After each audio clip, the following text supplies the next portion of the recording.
Ok, un minuto.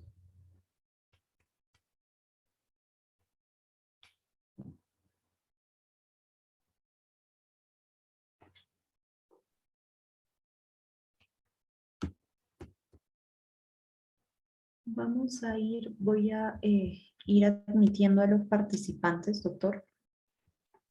Perfecto.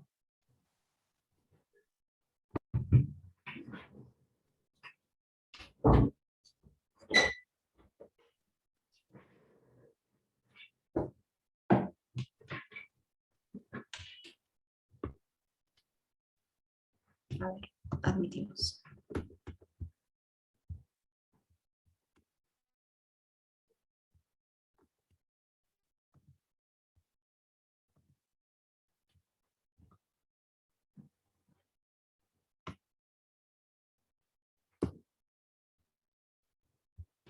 Estamos ingresando. Vamos a esperar a que ingresen todos.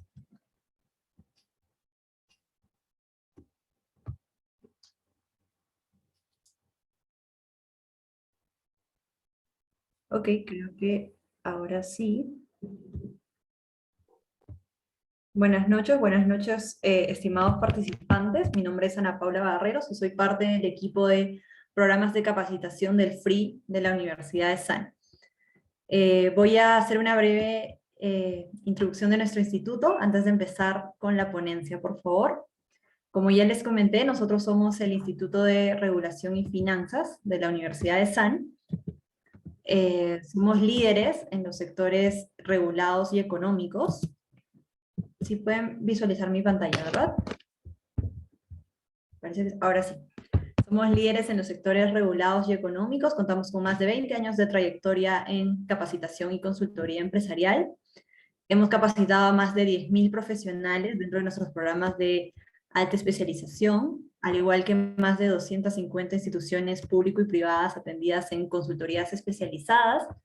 Hemos realizado más de 50 asesorías económico-financieras, al igual que 20 valorizaciones de activos y empresas, ¿no? Y más de 50 empresas del sector público y privado se capacitan o realizan capacitaciones a través de nuestros servicios, ¿no? Dentro de nuestros servicios contamos con la consultoría empresarial, donde brindamos soporte en el desarrollo y fortalecimiento de las instituciones públicas y privadas a nivel nacional e internacional, a través de asesorías altamente especializadas en temas económicos, financieros, regulatorios y legales, como pueden ver en pantalla, ¿no? APPs y proyectos en activos, consultoría de negocios, regulación y asesoría legal. Del mismo modo, por el lado de capacitaciones, un segundito.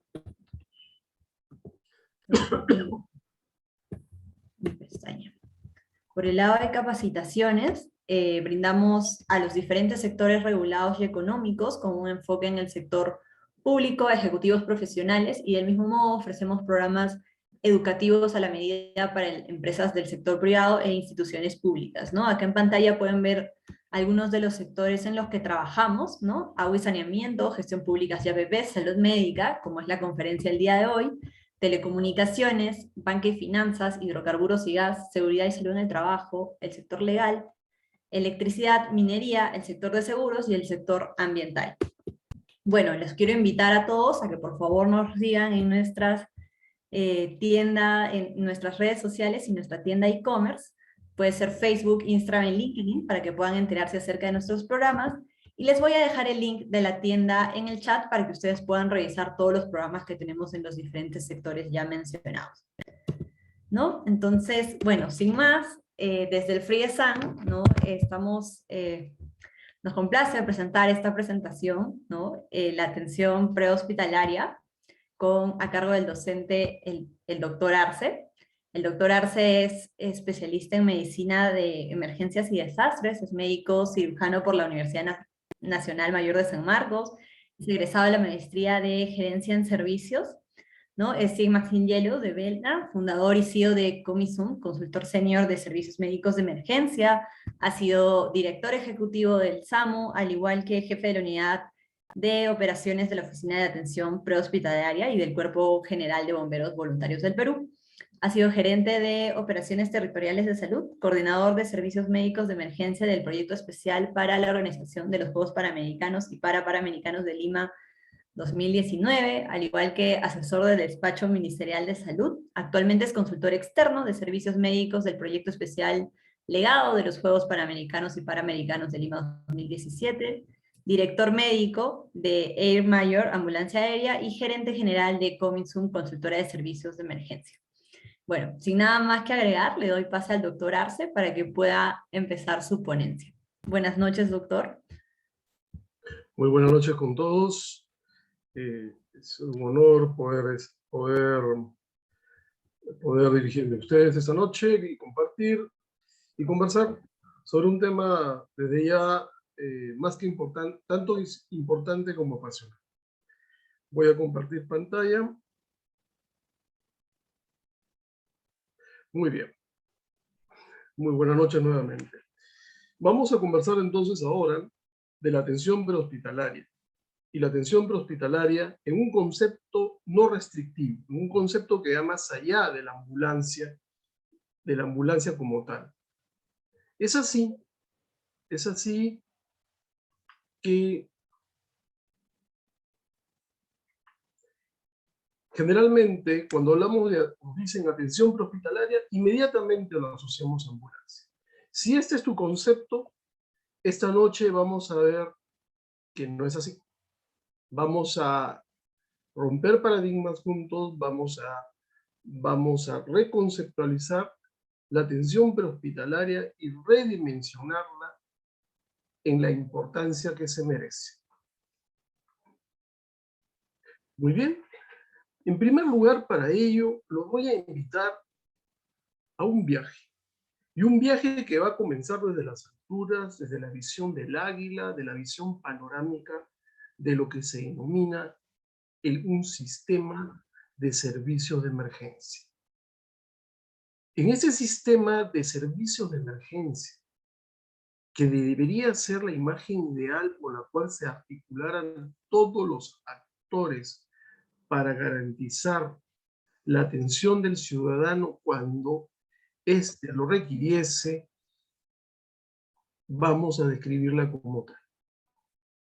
Muy bien, es así que vamos a tener 5 actores: el ciudadano, el centro regulador, la atención prehospitalaria y telemedicina, la red de servicios de urgencia y emergencia y la red asistencial propiamente dicha. Muy bien, correcto. Este ciudadano, correcto, cuando tiene una crisis de salud,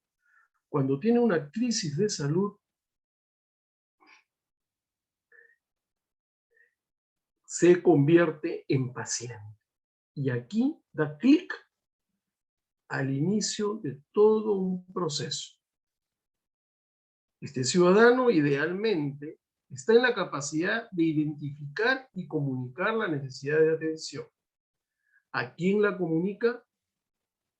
A un ente que va a atender su requerimiento, va a atender su solicitud, que este debe ser el centro regulador. El centro regulador, como tal, regula la demanda. ¿Y qué significa eso? Atiende, identifica, prioriza la solicitud o estratificando el riesgo y activa los recursos y coordina referencia cuando sea necesario. ¿Qué recursos va a activar? Los de la atención prehospitalaria y o telemedicina.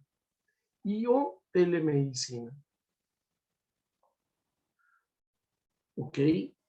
Y o telemedicina. ¿Por qué? Porque si requiere el despacho de una ambulancia, allí va a entrar la atención prehospitalaria propiamente dicha. ¿Correcto?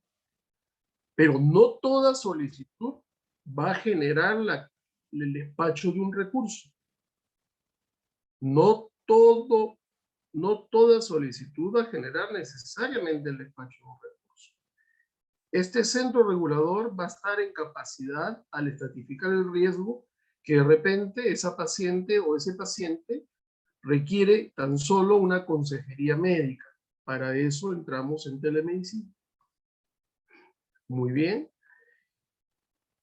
Despachamos el recurso llega al lugar del incidente, ¿sí? Llega al lugar del incidente y de acuerdo a la evaluación del equipo de atención y en función de la condición del paciente, este paciente puede ser afrontado, estabilizado y resuelto en el domicilio, constituyéndose así el servicio de atención prehospitalaria en foco un elemento de contención de la demanda. De no ser así y requerir la referencia o establecimiento de salud, concurrirá a una sala, un servicio de emergencia hospitalario. En este servicio de emergencia hospitalario recibirá la atención correspondiente, la estabilización, la definición, y si el paciente está en condiciones de alta, a su casa. Si el paciente no lo está, va a tener que continuar su atención en un segundo, en un nivel posterior, que es la sala de hospitalización, que puede estar en el mismo establecimiento de salud o puede estar fuera de él cuando el tipo de cuidados no, el tipo de cuidados demanda que sea referido a otra institución. Muy bien, este es el mundo ideal. Y en este mundo ideal, estos tres primeros componentes los podemos identificar enrolados e involucrados en la atención prehospitalaria. Y luego veremos en detalle por qué. ¿Por qué el ciudadano? ¿Por qué el centro regulador? ¿Y por qué las ambulancias o en todas sus fases o la telemedicina? Muy bien. Pero este es el escenario actual de nuestro Perú. Y muchos de ustedes lo evidencian en Lima. Y se ha puesto mucho más en evidencia en el escenario de pandemia. Muy bien, tenemos un ciudadano que al convertirse en paciente no está informado ni educado qué hacer. No sabe a quién llamar y cómo llamar. ¿Por qué? Porque hay más de un centro regulador. Hay centros reguladores con 3 números, hay centros reguladores con 8 números. Hay centros reguladores en el cual no ingresa determinada red telefónica. Hay centros reguladores en los cuales solamente tiene limitados puntos de acceso a la llamada, por consiguiente, entran a la cola. ¿Ok? Si tiene la suerte de ser atendido, ser identificada la necesidad y despachado el recurso, se encuentra con un déficit de unidades, número 1, una respuesta prehospitalaria no integrada, número 2, una heterogeneidad en el nivel de servicio. Heterogeneidad en el nivel de servicio, ¿por qué? Porque muchas veces no tiene las unidades correctas, no están equipadas adecuadamente y peor aún, no cuentan con el personal idóneo para dicha atención. En algunos casos hay consejería telefónica, que son los menos. En muchos casos obligan que el paciente no llegue en ambulancia, sino llegue en taxi. Cuando tiene la suerte de llegar al hospital en la ambulancia, no existe una coordinación efectiva, no existe un preaviso a esta emergencia. Por consiguiente, cuando llega la ambulancia al hospital, a la emergencia hospitalaria, llega de sorpresa, generando incertidumbre, generando quiebres en la continuidad de atención, ya sea por demora o por acceso a los cuidados correspondientes. Muchos operadores del sistema prehospitalario, cuando concurren a la sala de emergencia, son mal vistos. Son mal vistos por la falta de coordinación, por la sorpresa y bellatez que genera y las necesidades que genera. En pandemia hemos sabido observar que ha habido pacientes que han permanecido en la ambulancia de 2 a más horas esperando una cama. Hasta ahora mismo, ahora que se ha desembalsado los pacientes crónicos, no COVID, que colman nuestras emergencias, la situación sigue igual. Y si este paciente tiene la suerte de acceder a una red asistencial, a una cama de hospitalización, sobre todo las camas críticas o complejas como las de UCI, la oferta es reducida y se genera nuevamente una cola que acrecienta la sobredemanda, el hacinamiento de la emergencia, la falta de oferta de servicios prehospitalarios y generando un círculo vicioso terrible. Un círculo vicioso, una red de eventos adversos que va a derivar muchas veces en complicaciones y la muerte del paciente. Muy bien, todo esto, si ustedes están observándolo de manera secuencial, es una cadena de vida. Y una cadena de vida en donde cada eslabón tiene que engarzar estrictamente, tiene que engarzar correctamente. Pero están viendo ustedes que eso no ocurre, que hay quiebres. Que hay quiebres porque tenemos una organización diferente, porque tenemos un sistema de salud desintegrado, y peor aún, desintegrado en algo tan crucial, crítico e importante como es una situación de emergencia. La atención prehospitalaria, traducida en ese contexto, abarca la llamada de emergencia, que ya la mencionamos, la notificación de la necesidad del recurso. Más que una respuesta temprana, hablamos de una respuesta oportuna. Y oportunidad se traduce en atender la emergencia con su sentido de urgencia. Y que cuando llega el recurso de manera oportuna, de manera eficiente y adecuada, revierta esa situación, esa evolución natural que podría llevarlo a complicaciones a muerte, a una situación de estabilidad. Estabilidad necesaria para cometer el segundo paso, que es el transporte sanitario. El STAE de salud, su nombre lo indica, Sistema de Transporte Asistido de Emergencia. La atención prehospitalaria hace mucho tiempo que dejó de ser low and go, o sea, coge y llévatelo.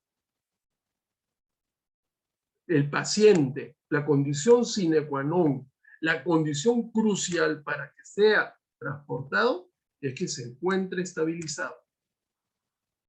Y cuando hablamos de transporte asistido, significa que esa ambulancia debe contar con el personal para ese propósito, con el equipamiento necesario. Y el último punto, graficado y señalado por la famosa cruz de la vida que tanto nos gusta ponernos en gorros, emblemas, etcétera, es el traslado al centro sanitario útil. Y esto es muy relativo. Muchas veces lo vamos a tener que llevar por su gravedad del paciente, no al hospital que quisiéramos, sino al más cercano para una estabilización secundaria. Y posteriormente, gracias a la coordinación a una coordinación de hospital a hospital, ¿no? Se hará el traslado interhospitalario correspondiente de manera coordinada. Eso es el mundo ideal. ¿Ok? Y voy aportando con las reflexiones. Seguimos, y esta águila que estaba volando bien alto, vamos acercándonos al suelo. Pero antes de acercarnos al suelo, nos detenemos un poco para ver cuál es el contexto en que nos ubicamos. tenemos dos fases en la atención de emergencia. Fases ideales, por supuesto. Fase de atención prehospitalaria y fase de atención hospitalaria. En la fase de atención prehospitalaria se gatilla, se enciende la mecha en la ocurrencia de la emergencia, en el lugar de la emergencia, en donde puede ser el propio paciente o un testigo del evento el que va a dar el aviso al centro regulador. Esta interacción, en algunos casos, va a generar el despacho de la ambulancia. Este despacho de la ambulancia tiene que ir, lógicamente, con la unidad apropiada, con el recurso apropiado. O sea, el recurso apropiado en general es unidad, equipamiento y personal. Este personal va a realizar el tratamiento en escena. De acuerdo a cómo lo valoren, puede o no ser referido. Y si es referido, se inicia el transporte del paciente. En todo momento y en cada paso, como ven, hay una interacción entre los actores y los operadores con la central. Fíjense, desde el testigo hasta el equipo de atención en foco. ¿Ok? Entonces, antes del transporte, le da la información necesaria al centro regulador. ¿Y qué información le da? Le da la información, ¿ok?, del estatus del paciente y las necesidades de cuidado especial del paciente. Y discúlpenme que me haya saltado una fase de información importantísima. El testigo fundamentalmente debe saber comunicar que es una emergencia, la localización y la forma del teléfono de cuidado, de contacto. Muy bien. Ya con esta información de los operadores de campo o los operadores de atención en foco hacia la central reguladora va a interactuar con el servicio de emergencia del hospital de destino para que se da lo que se denomina el preaviso. El preaviso. Y ese preaviso permite generar de parte de la IPRES de destino los preparativos necesarios para ello. Muy bien. En este servicio de emergencia puede ocurrir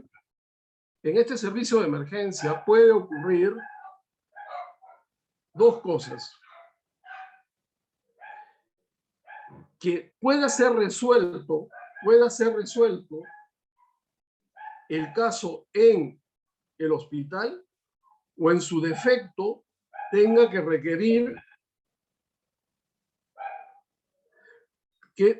requerir una referencia a otro centro, lo que denominamos la transferencia interhospitalaria, en donde también interactúa la central reguladora.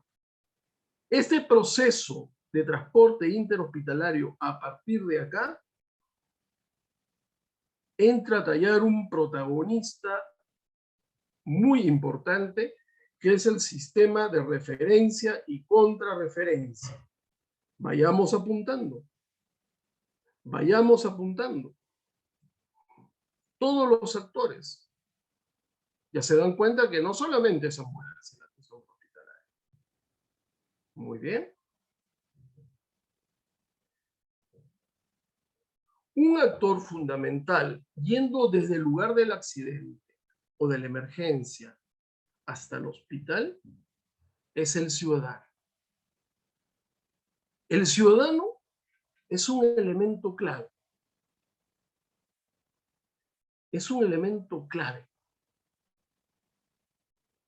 Y ese ciudadano tenemos que hacerlo aliado de nosotros en este proceso de atención de emergencia. ¿Es así? ¿Qué es deber del sistema de salud? Es deber del Estado de procurar la educación o la información a ese ciudadano para 4 propósitos. El primer propósito, la prevención. Educar al ciudadano en una cultura de evitar la ocurrencia de las emergencias, evitar los accidentes. Si pese a todas las previsiones y prevención implementada ocurriese la emergencia, enseñarla a identificarla precozmente y comunicar, saber alertar, saber qué decir a la central reguladora. Muchas veces, cuando estamos en el otro lado del teléfono, ¿ok? Familiar dice, mi mamá está grave, cuelgan, ¿no? Entonces, ellos asumen que nosotros tenemos un turbante y tenemos una bola de cristal con GPS. Y no es así. Al rato nos llaman, oye, no has despachado la ambulancia. ¿Nosotros seremos adivinos? ¿Seremos pitonizos? Por supuesto que no. ¿Ok? Nosotros tenemos que enseñarle al ciudadano a prevenir la emergencia, a identificar la emergencia, a saber comunicar la emergencia y el cuarto punto más importante, saber qué hacer y no hacer mientras llega la ayuda. ¿Ok? Por eso es importante que la central reguladora no solamente reciba la llamada, estratifique el riesgo, asigne el recurso, sino también, pasado a una unidad de consejería telefónica o telemedicina, vaya instruyendo al paciente en primer lugar para guardar la calma y fortalecer esa serenidad y calma, instruyéndole qué hacer y qué no hacer. Muchas veces, después de alertar a la central de emergencia, llegamos y concurrimos al escenario de pacientes complicados porque ese ciudadano, ese familiar, ese tío, hermano, sobrino, nieto, abuelo, etcétera, o vecino, no hizo lo correcto y cuando llegamos nosotros, era otra historia. Vuelvo a insistir, el ciudadano, hagámoslo nuestro aliado. Asignémosle estas 4 responsabilidades básicas y habremos avanzado mucho en la mejora del cuidado de emergencia. Otro protagonista importantísimo es el primer respondiente, que puede ser el ciudadano capacitado, ojo, puede ser el vecino capacitado, puede ser el familiar capacitado, ¿sí? Ahora con COVID, las personas que realmente se preocupan por su salud se han organizado en los condominios, en los edificios, ¿no? Ahora que está más el crecimiento vertical que el horizontal, se ha generado, en cierta manera, la preocupación ha trascendido para actuar solidariamente. Eso es cuando se saca lo mejor de uno. Entonces, ¿quién es esta persona primer respondiente? Es aquella persona que tiene la capacidad de brindar los primeros auxilios en el lugar del incidente y que tiene la condición que está allí, ¿correcto? Esta persona tiene que tener unos conocimientos mínimos necesarios para actuar. Y vuelvo a insistir, saber qué hacer y qué no hacer. Este primer respondiente puede ser el ciudadano informado y capacitado, puede ser el efectivo de la Policía Nacional, puede ser un efectivo no especializado de bomberos, puede ser un efectivo de la seguridad ciudadana y de agencias de socorro y de emergencia. ¿Ok? Capacitado. ¿Ok? Y bien capacitado, no capacitado a medias. Es más peligroso el que cree saber que el que no sabe. ¿Ok? Recuérdenlo bien. Por eso, si ustedes van a capacitar a estas personas, háganlo conscientemente, háganlo responsablemente. Hemos encontrado evidencias de severas distorsiones que devienen, lógicamente, en aplicar técnicas y procedimientos completamente reñidos con las buenas prácticas. Muy bien. Luego vamos a otro estamento. Las agencias de provisión de atención prehospitalaria. Y ojo, si bien pongo acá como ambulancias, ojo, ¿sí? La atención prehospitalaria, como veremos más adelante, ya estamos viendo también, tiene dos componentes. El recurso móvil y su central reguladora. No pueden ir divorciados. No puede estar una ambulancia no ligada a un centro regulador. Ese centro regulador puede ser propio o puede ser un centro regulador que congregue varios proveedores. Identificados a nivel nacional, tenemos el SAMU, el Sistema de Atención Móvil de Urgencia. En este momento, afortunadamente, operando a nivel nacional, casi en todas las regiones. El STAE de salud, que se ha mantenido en Lima, que debería tener ese mismo alcance del SAMU. Y nosotros que hacemos servicios hacia las regiones, vemos con mucha preocupación que no hay esos sistemas réplica por parte de salud en las distintas redes asistenciales. Las Fuerzas Armadas y la Policía Nacional, que también tienen su sistema, los bomberos, el sector privado y las agencias de socorro. De todos estos sistemas, ¿okay?, trabajan cada uno por su lado. Cada uno por su lado. Ojo, me dirán, doctor, ¿y cómo lo hacemos para que se una?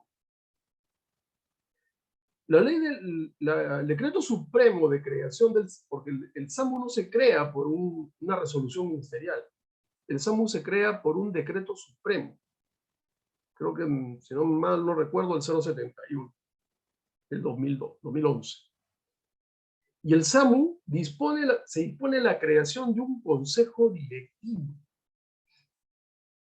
Un consejo directivo que han pasado ya, este año cumple 10 años el SAMU, y no sé si se habrán reunido. Ese consejo directivo tiene la potestad de convocar a todos estos actores. De manera, la regla está hecha, la hoja de ruta está ya definida, pero falta ejecutarla. Ese consejo directivo tiene un representante de cada uno de estos actores con la finalidad de trabajar coordinadamente. Al inicio de la pandemia, sobre todo en el transcurso de la primera ola, antes de incorporarme en el despacho ministerial como asesor, de motu propio y gracias a la buena relación y amistad con todos los actores, propuse al director del SAMU en aquel entonces justamente nuclear a todos, inclusive a los privados, porque veía y preveía que el escenario iba a requerir un trabajo coordinado para asegurar una máxima oferta de transporte asistido. Lamentablemente no se articuló, no se pudo articular ello, no desconozco qué factores obedecieron. Y todos vivimos, tanto en la primera como en la segunda ola, no solamente el dolor y la incertidumbre de tener un familiar enfermo, no había camas en hospitales y menos había ambulancias para trasladar. Considero que las lecciones aprendidas en pandemia nos obligan a mirar, no hacia atrás, mirar rápidamente lo que se hizo y lo que se dejó de hacer y lo que se pudo hacer, para mirar hacia adelante, no solamente en el entorno y bajo la amenaza de una pandemia, sino bajo el escenario constante de las emergencias rutinarias que surgen en nuestros escenarios a nivel nacional. Muy bien, y ahora les presentaré al cerebro del sistema. Las ambulancias son importantes, el personal de APH de Infoco es importante, pero no hacen nada ustedes si no tienen un cerebro del sistema. Y ese cerebro del sistema es el centro regulador. ¿Ok? Es el centro regulador. Y no saben cuánto me enervaba en algunas reuniones, en algunos niveles de gestión, no hablaban del centro regulador, hablaban de un call center. Y señores, el cerebro del sistema de emergencias, el centro regulador, no es una central telefónica. Y no es una central telefónica, ¿por qué? Porque abarca todos estos procesos, la atención, el despacho, el mando y control, y con un seguimiento de intervenciones constante y la coordinación operativa, en donde la atención de la llamada tiene como objeto recabar la información acerca de la emergencia en la persona que la está notificando. Número 1, en donde se ve a priorizar la localización de la emergencia y la caracterización de la misma. ¿Qué está ocurriendo? El despacho o movilización de los recursos, de acuerdo al nivel de cuidado requerido en función de la información proporcionada por la persona, por el testigo en el lugar de la emergencia. El mando y control. El mando y control viene a ser la gestión de los recursos de intervención. ¿Qué hacen ustedes enviando solamente ambulancia a un accidente vehicular? ¿Qué hacen enviando una ambulancia a un paciente que ha quedado atrapado en un tragaluz? Allí, este centro regulador tiene la capacidad de interrelación, administración y gestión de los recursos, interactuando con otras agencias, proveedoras del servicio de rescate, proveedoras de los sistemas de supresión de riesgos, evitar el incendio, evitar un derrame, y convocar a las fuerzas de seguridad. El cuarto punto, el seguimiento de la intervención. Y el seguimiento de la intervención manda no restringir la labor del centro regulador, solamente enviar la ambulancia y ver a ver dónde va el paciente. ¿Por qué? Y suele suceder, como bombero, sabemos muy bien en el prehospitalario que la emergencia es dinámica. Y como dice la salsa, sorpresas te da la vida te da sorpresas. ¿Y a qué me refiero con eso?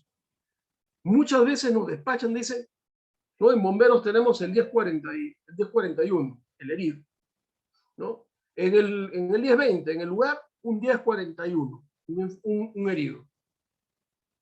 Y cuando llegamos, no es un herido, era una combi y hay 18 heridos. Entonces, esa emergencia, rápidamente, como es muy, muy dinámica, ya no genera despacho de un recurso, sino genera el despacho de varios recursos y muchas veces de distinta índole, de distinta especialización. ¿Ok? Y el quinto punto, coordinación operativa. ¿Por qué digo cerebro? Porque esta central va a tener en tiempo real y debe tener en tiempo real la oferta de ambulancias, la oferta de hospitales, en esos hospitales las especialidades, los recursos, camas, especialidades, banco de sangre, etc. Eso es un centro regulador. Si ustedes en su institución o empresa lo dedican solamente al mero despacho, están siendo un call center. Y eso no es una buena práctica en el contexto de la organización prehospitalaria. Aquí, una gran ayuda, ¿correcto? Son los sistemas de tecnologías de información y las comunicaciones. Los dos van juntitos, o sea, los TIC, tecnologías de información y comunicaciones. Y en comunicaciones, muy frecuentemente, estamos con el celular, con la tablet, etc. Nunca se olvide de tener su radio. Porque cuando estos aparatitos caen, sobre todo la experiencia más cercana fue en el 2007, con el terremoto de Pisco, la radio toda la vida ha sido la más socorrida. No porque tengamos más años y más canas, porque tengamos más juventud acumulada que muchos de los presentes. Los que vivimos la época del terrorismo sabemos la importancia de lo que significa tener radio. Me acuerdo que salíamos como bomberos y la central de bomberos, interactuando con un patch del Ministerio de Salud, se podía comunicar directamente con los hospitales. Qué maravillosa época, les juro. Maravillosa época en la conjunción de esfuerzos. No maravillosa por el dolor y la cantidad de emergencias que tenemos. Cuando alguien me dice, doctor Arce, no se puede, yo lo miro y le digo, sí se puede, y se pudo. Porque pudimos afrontar las emergencias urbanas, por lo menos en esa época, con esa capacidad de coordinación. Cuando había voluntad de trabajar juntos.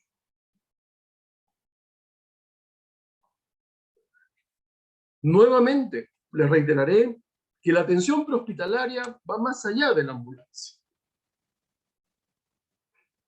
Y la atención prehospitalaria, ya después de haber conversado con ustedes sus fundamentos, también habrá de incluir el transporte primario. El transporte primario es aquel que se realiza desde la atención en foco, ¿ok?, por las instituciones que lo prestan, hasta llevar al paciente requiriente de ello al establecimiento de salud. Emblemáticos para esto es el Cuerpo de Bomberos, el SAMU y en menor medida el STAE. El STAE tiene un gran porcentaje debido a su demanda en lo que significa los traslados interhospitalarios. Transporte secundario, y aquí lo pongo al SAMU. No lo pongo porque ellos, su core business es transporte secundario, no. Lo pongo como ejemplo de que en pandemia ellos tenían que hacer el traslado interhospitalario de los pacientes COVID, dadas las características del transporte. ¿Ok? Transporte asistido por vía aérea. Y aquí me detendré un momento para precisar conceptos. Mucho se tergiversan los términos. Evacuación aeromédica y ambulancia aérea. Ambulancia aérea es el transporte asistido de pacientes que se realiza en un avión dedicado y configurado para dicho servicio, con el equipamiento necesario y con el recurso humano calificado especialista para ello.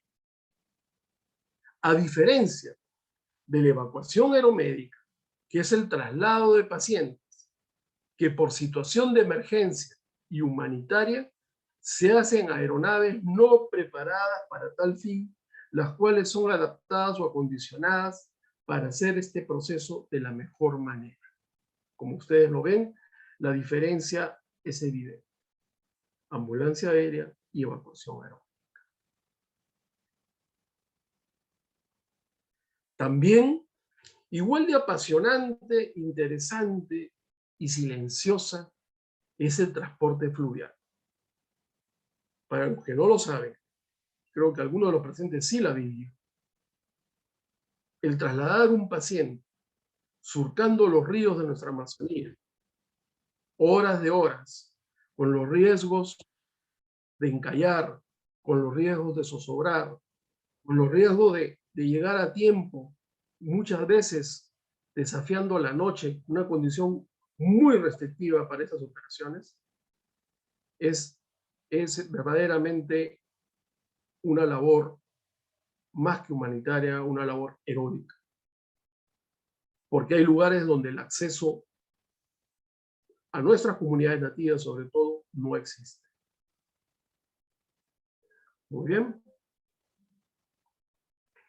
Otra modalidad son lo que ya mencionamos, los puestos médicos de avanzada. No, doctor, esto es desastre. Sí, es desastre.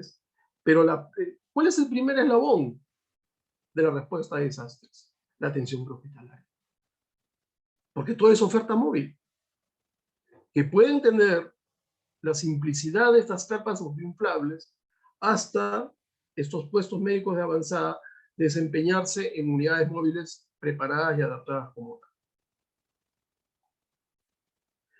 Cuando la situación genera, y acuérdense lo que decíamos nosotros, que la emergencia es dinámica, genera la progresión de la emergencia, la complejidad de la emergencia, tanto en las características de la misma como su temporalidad que se puede extender más, se puede considerar también los módulos de atención que se pueden sumar y configurar cual EU atendiendo al dimensionamiento de la emergencia. Muy bien. Transporte sanitario no urgente. Ustedes dirán, doctor, ¿qué tiene que hacer el transporte sanitario no urgente? Mucho. Mucho. Porque en algunas instituciones que no tienen los medios para trasladar los pacientes, que por su condición de limitación física, vulnerabilidad o falta de movilidad, tiene la necesidad de concurrir a citas médicas para procedimientos, ya sea diagnósticos o terapéuticos, recurren a las ambulancias propiamente dichas de atención prehospitalaria, distrayendo estas unidades, disminuyendo la oferta y la oportunidad de atención de las emergencias y el recurso humano en trasladar pacientes que no lo son. Entonces, este transporte sanitario no urgente libera a la atención prehospitalaria propiamente dicha de hacer este trabajo. Y no necesariamente tiene que ser en ambulancia, como lo ven ahí, que son furgones que están adaptados para llevar camillas o sillas de ruedas de pacientes crónicos. ¿Ok? El otro punto son los policlínicos u oferta móvil, correcto, para que es muy socorrido para el caso de eventos, como veremos más adelante. Y las operaciones remotas. Operaciones remotas que surgen en escenarios relacionados al sector minero, petrolero y energético, en el cual requiere la oferta de servicios médicos de manera inmediata y próxima a su lugar de operaciones. Estos servicios médicos en operaciones remotas, de acuerdo al nivel de servicio, son escalables. Pueden ir desde puntos de atención médica tipo postas, policlínicos e incluso centro médico. La versatilidad de estas instalaciones, así como los modulares que vimos anteriormente, nos permite configurar ello.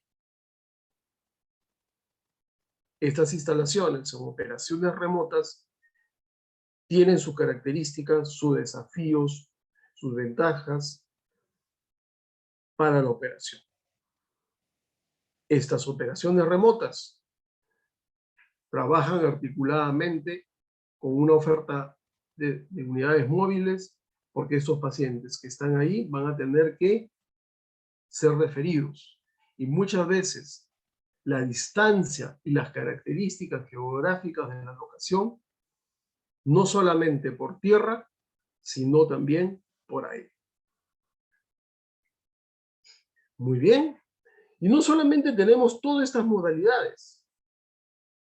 La atención prehospitalaria nos reta a afrontar desafíos. ¿Y estos desafíos en qué tipo de emergencias? Materiales peligrosos. Y ahora en este escenario de pandemia, ¿no? Me acuerdo mucho cuando estábamos en los preparativos para los Juegos Panamericanos, vinieron justamente los americanos, los canadienses, y preguntaron, bueno, doctor, ¿tienen equipo de respuesta NBQR? Teníamos, pero muy restringido. Y veíamos la situación tan alejada o tan remota de ocurrir. Y la pandemia nos enseñó que tenemos que estar preparados, no solamente para las emergencias materiales peligrosos, sino también para los riesgos biológicos. ¿Ok? Y la pandemia nos enseñó, creo que a todos, sin excepciones, a saber calzarnos y utilizar bien un equipo de protección personal, que los españoles dicen equipo de protección individual.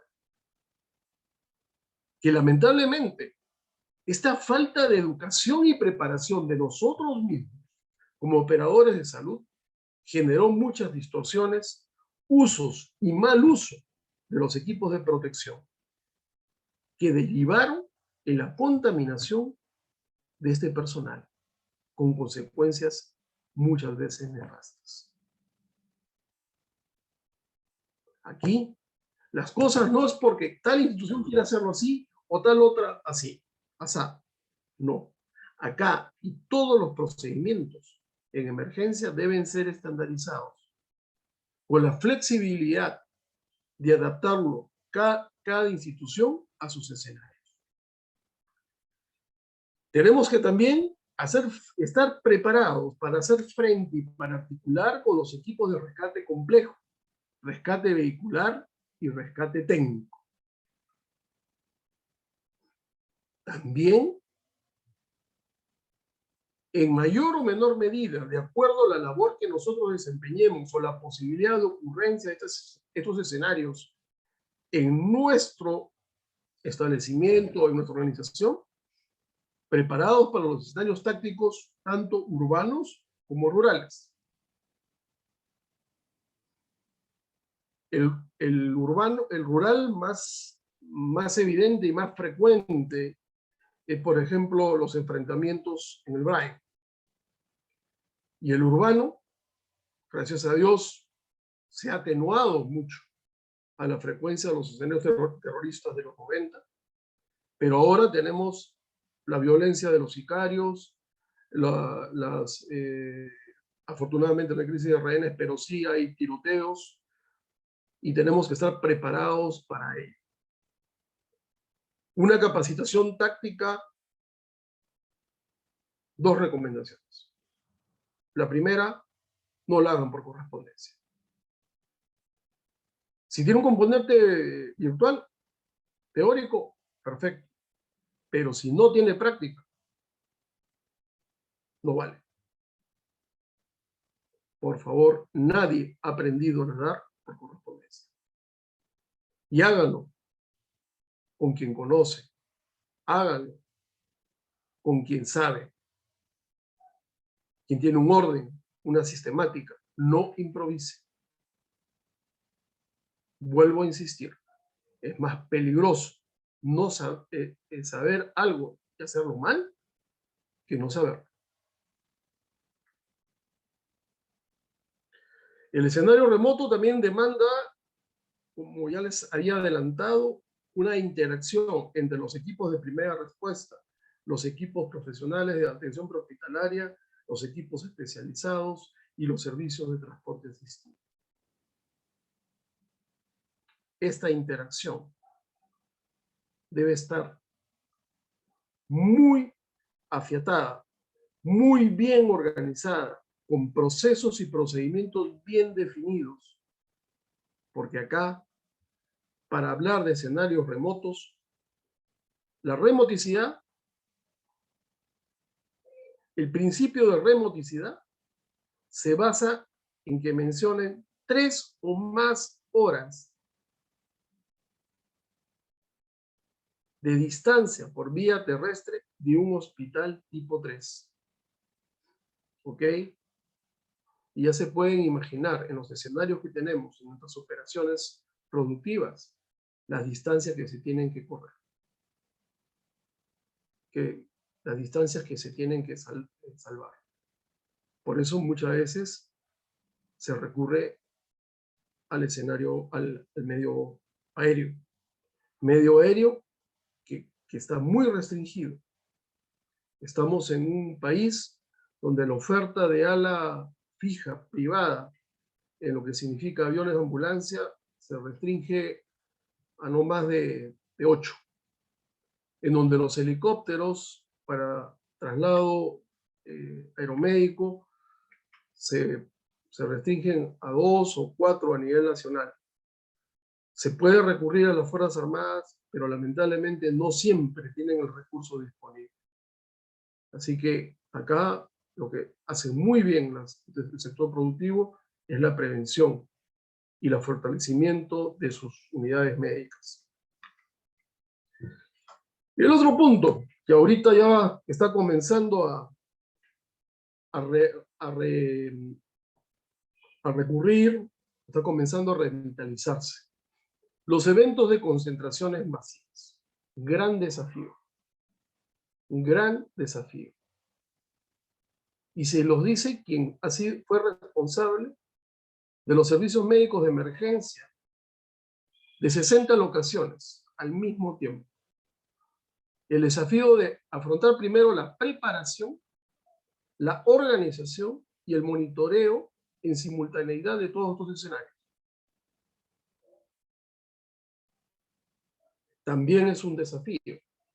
Las concentraciones masivas desde el punto de vista religioso, como la procesión, las concentraciones políticas, las concentraciones sociales, cada uno con sus implicancias. Aquí se requiere un planeamiento, así como les mencionaba en minería, en sitios remotos, también en estos escenarios se tiene que disponer de todo lo que les han mencionado, de todas las modalidades. Puestos médicos de avanzada, unidades móviles de atención, ambulancias aéreas, ambulancias terrestres, todo ello. Es todo un tema de preparación y de ejecución y de supervisión. Pero lo máximo de lo máximo en la emergencia es el desastre. El desastre no pone a prueba una organización, pone a prueba un país.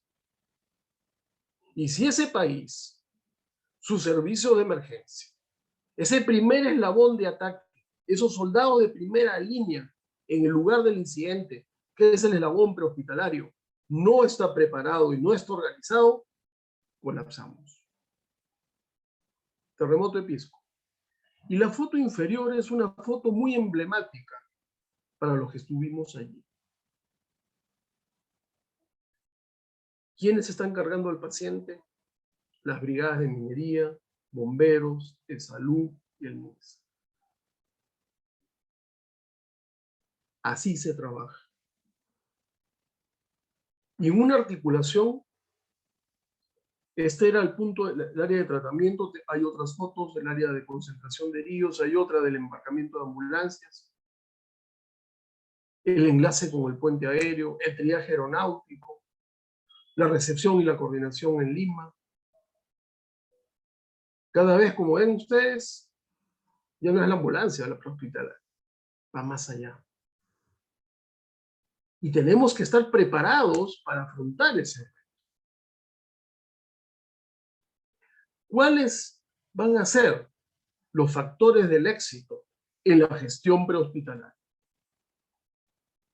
En primer lugar, tu gente, nuestra gente.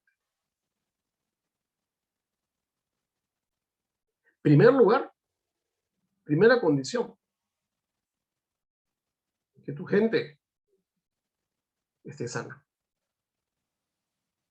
Sana física y mentalmente.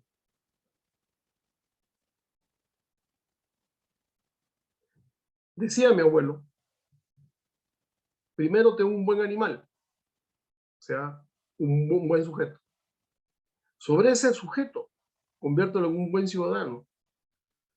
¿Ok? Muy bien. Y un ciudadano útil. ¿Y cómo lo vas a hacer útil? En primer lugar, formación de competencias. Para formar competencias, ¿cuál es la clásica cuando hay un pedido, un término de referencia para un servicio médico en determinado lugar? Muy bien, quiero que me pongan la ambulancia en tal punto. Ambulancia. Ojo. Todos son TR de ambulancia y nadie te habla de una central de coordinación, cómo se va a activar, a dónde va a ir, cómo va a ser. La organización de los Panamericanos nos enseñó muchísimo. El benchmarking con Reino Unido, con Francia, con Estados Unidos y con los otros países que tuvieron a ello, nos ayudó mucho. La interacción con la realidad de Grecia, los Juegos Olímpicos de Beijing, todo eso aquilotó mucho. Leer, estudiar, aplicar y adaptarlo a la realidad del país. Nivel de servicio. En primer lugar, ¿qué servicio voy a dar? ¿Ok? Si voy a dar un servicio de primer respondiente, me enfoco en formar primeros respondientes y formarlos bien. ¿Ok? Si voy a formar para atender en una ambulancia tipo 3, también. Si voy a formarlos para atender en un puesto de avanzada médico en una zona remota, también. De acuerdo al servicio que yo voy a dar, yo voy a tener que definir el perfil de las personas que van a ayudarme. ¿Qué deben tener? ¿Qué deben tener de competencias básicas? ¿Qué competencias debo agregar? ¿Y qué competencias debo inducir de sus competencias específicas? De acuerdo a esa necesidad de capacitación, yo voy a solicitar o voy a procurar enriquecer la gestión de conocimiento con mi personal. Carambas, es un personal técnico de enfermería. Como personal técnico de enfermería le dieron cuestiones generales de emergencia y cuidado de trauma. Tiene que hacer tal o cual curso. Perfecto. Gestión de conocimiento. Es un paciente, es un personal que va a trabajar en una mina de oro cercano a una refinería de oro. ¿Cuál es el insumo más crítico ahí? Cianuro. Tengo que enseñarle a manejar emergencia con cianuro. ¿Ok? ¿Y dónde lo voy a hacer? ¿Dónde? Háganlo en instituciones formales, acreditadas y calificadas, que tengan un plan de elección, que tengan objetivos, que tengan indicadores. Y a eso agréguenle, asegurar que sus instructores no solamente tienen el conocimiento, sino la experiencia para hacerlo. Que hagan lo que dicen y digan lo que hacen. Es muy fácil repetir un PPT. Es muy difícil transmitir experiencia. Una vez que has formado competencias, que es la aptitud, súmale la actitud, la aptitud, la habilidad blanda. El personal de atención prehospitalaria, sobre todo, más que el personal de atención hospitalaria, tiene que ser empático, tiene que ser sereno, basado en un plan de acción que le dé tranquilidad, tiene que ser consciente de sus limitaciones, tiene que estar atento a los detalles, tiene que ser un personal motivado y enfocado en el paciente y no preocupado que lo enfoquen las cámaras de televisión. Lamentablemente las distorsiones van por ahí. El prehospitalario no es una oportunidad para salir en cinta. El prehospitalario es una oportunidad para salvar vidas. Y una vez que tienes la actitud, estás motivado y enfocado, construye un equipo, trabaja en equipo. Y a este personal, señores, asegurarle y asegurarnos un entorno seguro y saludable. En la época del terrorismo lo aprendimos muy bien. Cuidarnos nosotros y cuidar a nuestro equipo. Y los líderes de los servicios prehospitalarios tienen que procurar ello en base a una gestión de salud y seguridad importante, una cultura de seguridad, como dicen, seguridad enfocada en el comportamiento. Muy bien, de la misma manera que el recurso humano, que su gente es importante, también es importante en los equipos. Y los equipos también, me voy a preguntar, ¿qué servicio voy a hacer? ¿Voy a necesitar un DEA o un desfibrilador, un monitor desfibrilador con marcapaso? ¿Cuáles van a ser las características de ese equipo? ¿Va a ser chiquito, va a ser grande, va a ser plano, ¿no? ¿Va a ser con pantalla digital o pantalla análoga? ¿Ok? Y aquí, en el prehospitalario, una condición fundamental es la portabilidad. Y cuando hablamos de portabilidad, genera otras condiciones. Que tenga autonomía con batería, autonomía de energía con una batería de regular duración, que sea de un tamaño apropiado, que no sea muy voluminoso, ¿cierto? Ya sabemos qué servicio vamos a hacer, ya sabemos qué equipo vamos a adquirir o procurar. Hicimos una gran inversión, compramos el equipo, y si no lo cuidamos, no lo usamos bien, y no lo cuidamos, no aprendemos a cuidarlo, se va a malograr. Debemos tener en cuenta que también este equipo no camina solo. Un DEA sin parches no sirve, ¿ok? Un ventilador mecánico sin coarrugados tampoco. Entonces, debemos asegurar la provisión de accesorios y consumibles. Una bomba de infusión sin líneas no va. Y el otro punto que a veces nos olvidamos todos, es la gestión del mantenimiento. El preventivo, para prevenir fallas, y el correctivo, para que cuando el equipo ha fallado, se repare inmediatamente. Consejo de un conejo: en el caso de escenarios remotos, mientras te están reparando el equipo, tienes que tener un equipo de backup que reemplace el que está malogrado, para que tengas continuidad de oferta. ¿Ok? Y la infraestructura. Tenemos que tener dos cosas fundamentales: los equipos de base. En el caso de los servicios prehospitalarios como SAMU, STAE, es las unidades, ¿no? Es la central reguladora, la farmacia, el archivo de historias clínicas, etcétera, etcétera, las áreas administrativas, ¿no? Etcétera. En los equipos móviles, pueden ser las ambulancias aéreas, terrestres, fluviales, los hospitales móviles, los puestos médicos de avanzada, etc. El nivel de servicio también define la complejidad de estas instalaciones y las características también.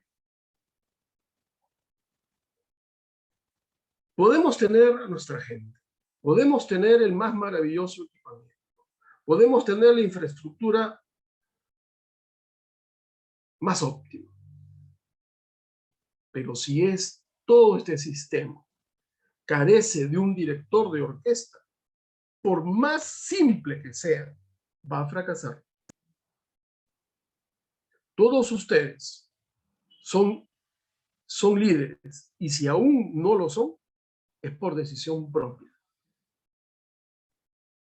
Todos ustedes, en una emergencia, van a tener la opción de liderar. Y por consiguiente, construyan ustedes el líder y ejerzan su liderazgo con autoridad, y la autoridad con ejemplaridad. La autoridad en el sentido de ser firmes, de ser directos, de ser concretos. Y hablar de ejemplaridad es que ustedes, las disposiciones que den, sean coherentes con sus conductas.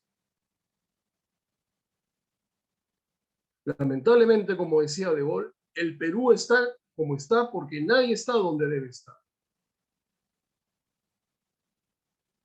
¿Qué con ello? Que debemos tener la experiencia, los conocimientos, el entusiasmo, la pasión por hacer lo correcto y hacerlo correctamente. Un líder que no disgregue, un líder que no divida.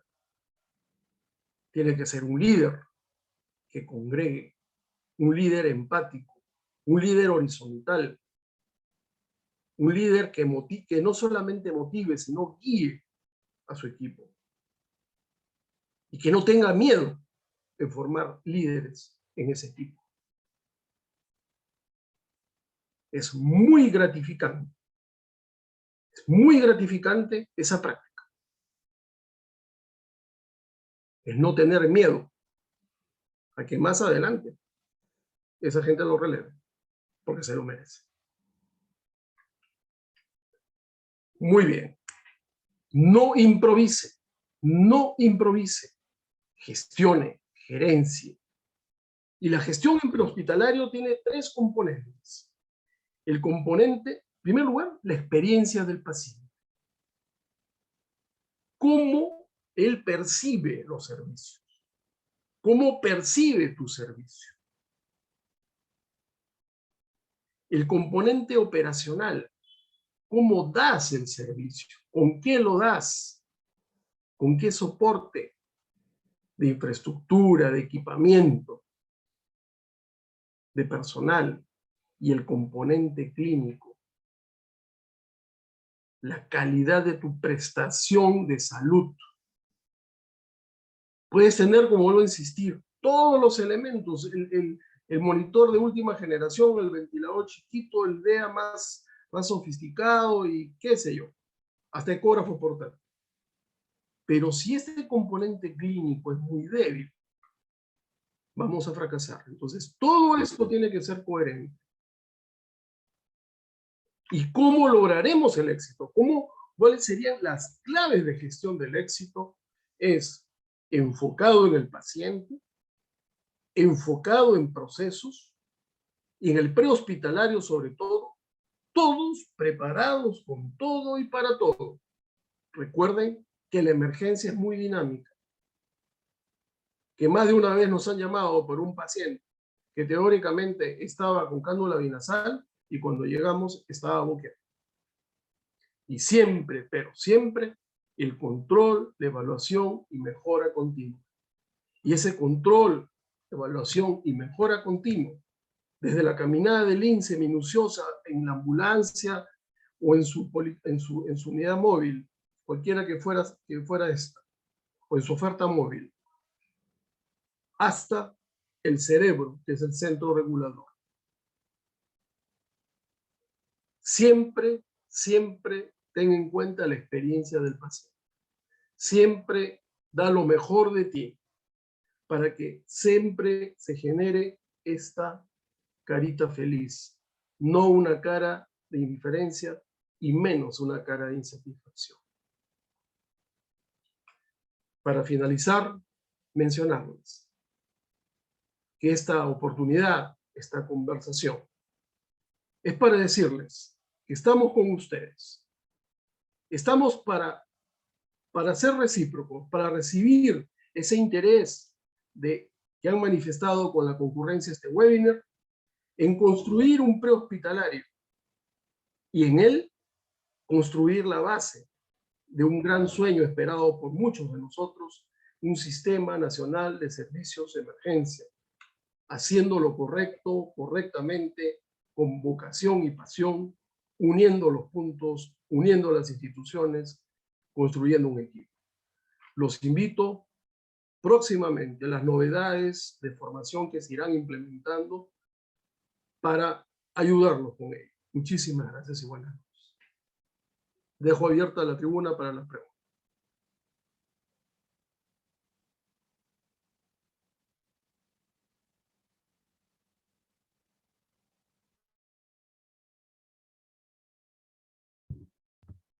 Doctor. Adelante. Perfecto. Ok. Bueno, participantes, los que deseen pueden hacer preguntas a través del chat o levantar la mano para que se les pueda activar el micrófono y así puedan realizar sus preguntas. Muchas gracias por la exposición, ¿no?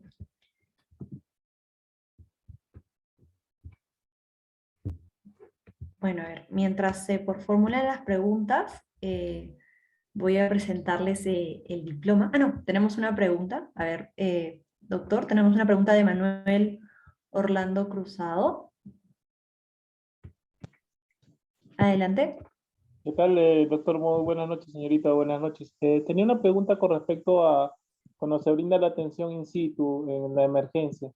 Tengo entendido que primero se debe ver que el lugar es zona segura, pero cuando se hace la atención inmediata, en la valoración inicial, ¿cuánto es el tiempo promedio que debe tardar entre valoración inicial, valoración secundaria y propiamente el traslado? Tengo más o menos un tiempo aproximado en la mente, pero no sé cuál es el tiempo establecido en sí. Muchas gracias. Buenas Muy noches. bien. Correcto.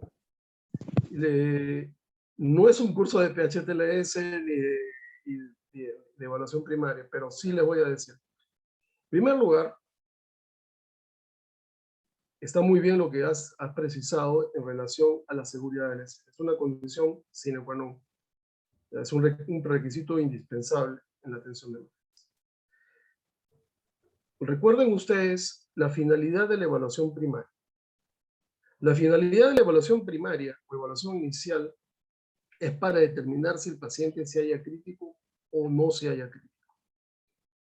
La evaluación inicial, si detecta un paciente crítico, genera inmediatamente la respuesta a las intervenciones para estabilizar las áreas de prioridad comprometida y genera de manera inmediata el traslado.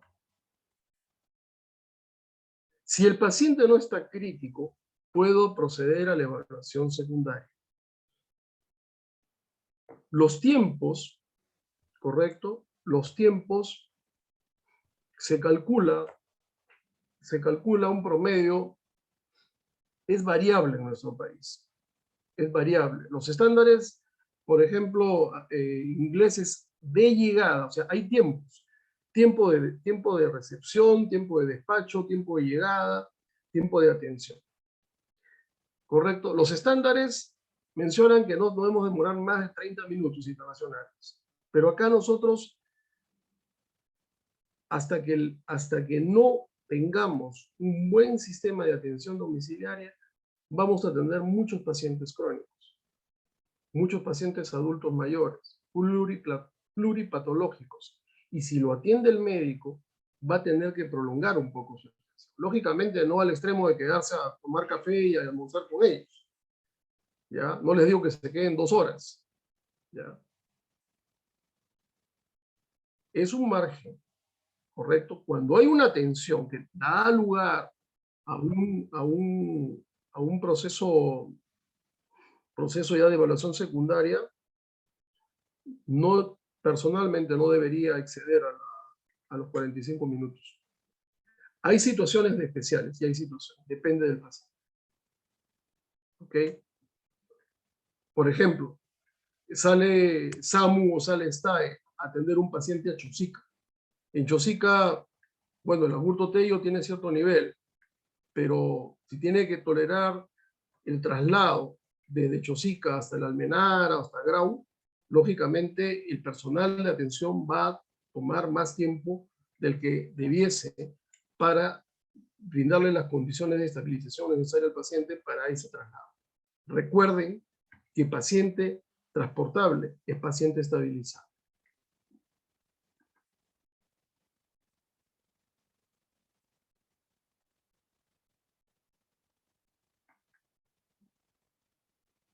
Muchas gracias, doctor. Tenemos una pregunta en el chat de María Echaiz Beliz, que dice, ¿existe algún proyecto de poder integrar todos esos eslabones? ¿De quién partiría? ¿Del MINSA o de las organizaciones que realizan prehospitalario?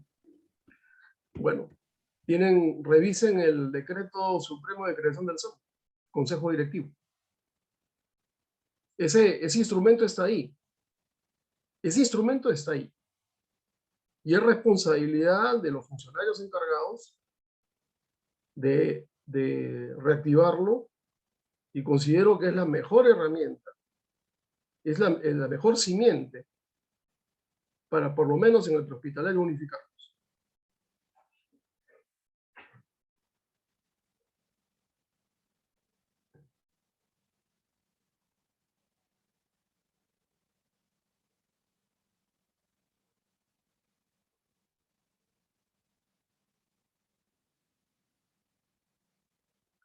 ¿Alguna otra pregunta?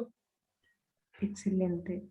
Eh, bueno, creo que por ahora no hay más preguntas, doctor, más que las felicitaciones de los participantes. Bueno, yo les quiero comentar a los participantes que esta conferencia tiene un certificado de asistencia. Doctor, ¿me permite compartir la pantalla? Para todos los que deseen, el certificado tiene un costo de 70 soles. Les voy a mostrar un modelo, sale expedido por la Universidad de San, ¿no? Va a aparecer su nombre y el nombre de la conferencia que ha sido dictada, ¿no? Al igual que por quién ha sido dictada, que el doctor Arce, ¿no? Les voy a dejar el link en el chat para que ustedes puedan acceder directamente a la tienda. Del mismo modo, quiero comentarles que nosotros vamos a lanzar próximamente un diploma de gestión de servicios médicos prehospitalarios de emergencia, en el cual el doctor Arce es parte de este grupo de docentes expertos.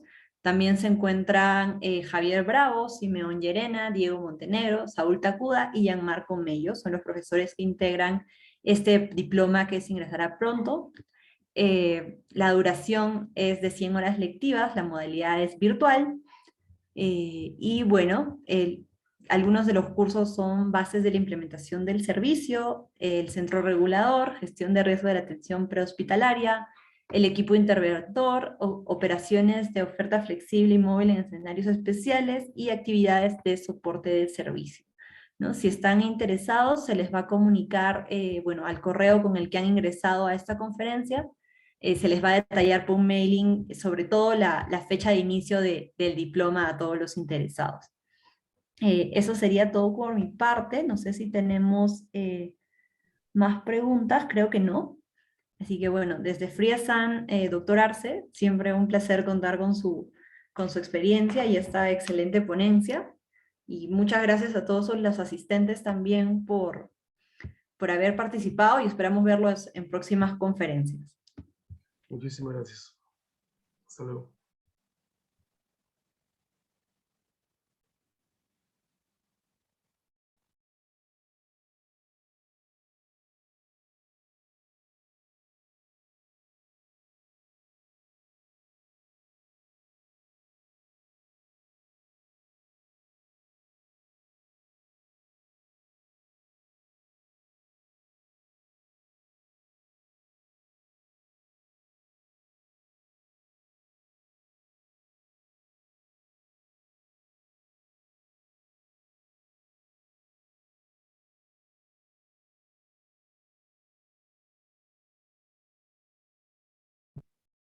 lo puede pagar directamente en el acceso del certificado.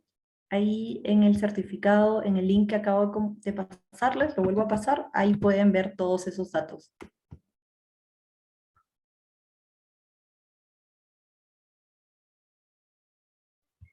Gracias a todos, buenas noches.